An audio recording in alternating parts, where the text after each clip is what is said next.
bigger license plates won't prevent motorcycle-related crimes. Alejano. Implementing bigger and readable license plates will not address motorcycle-related crimes, Magdala Representative Gary Alejano said on Tuesday. Hindi malulutang mas malalaking plaka ang kriminalidad.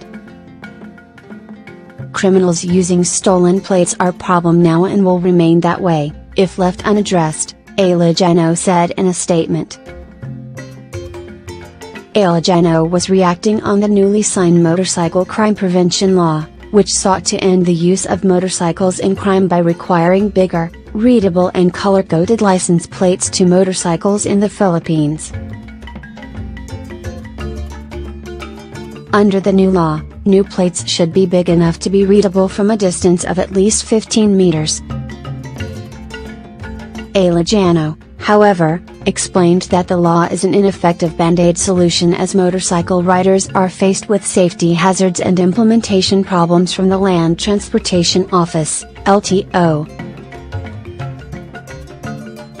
Motorcyclists also face possible safety hazards as they themselves have expressed.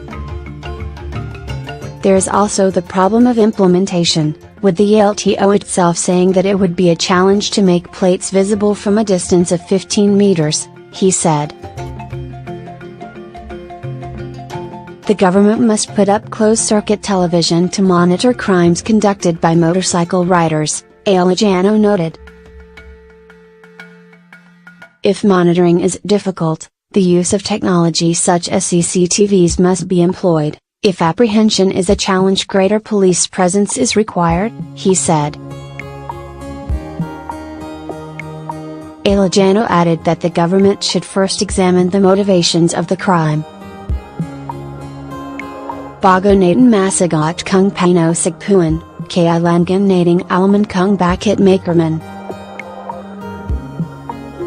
kahirapan, kaganaman, at kawalan ng trabaho ay gapanganuhing dahilan na dapat nating lunasan. We must worry less about the instrument, but rather the motivations of the crime, he said.